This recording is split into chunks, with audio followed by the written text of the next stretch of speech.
There's a lot of gunfire. This gunfire isn't violent. There are no clashes in the capital. The Taliban are celebrating. It is everywhere. Tracer rounds.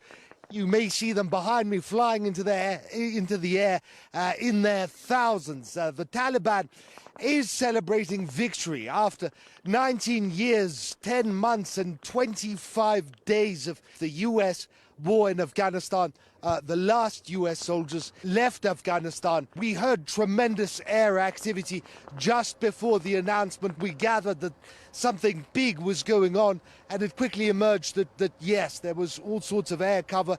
3 C-17 cargo planes, one of them apparently carrying the ambassador of the United States to Afghanistan, taking off from Kabul airport. The airport is now under the control of the Taliban.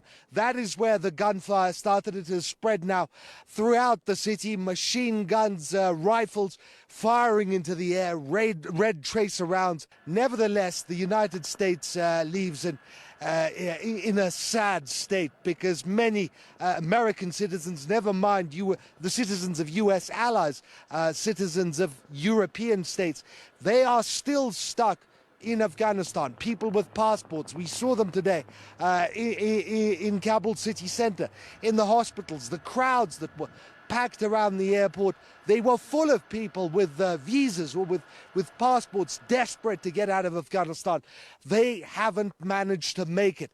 The Taliban assures the international community that they will let them leave, that even for translators for American forces who they branded as collaborators, even they will be able to leave once civilian flights resume. The United States did say, the Pentagon did say, that the Taliban were helpful and useful in securing the perimeter around the airport, as over the last 2 or so weeks the United States conducted an enormous evacuation. The United States and its allies, mostly NATO countries, evacuating more than 100,000 people, including military personnel.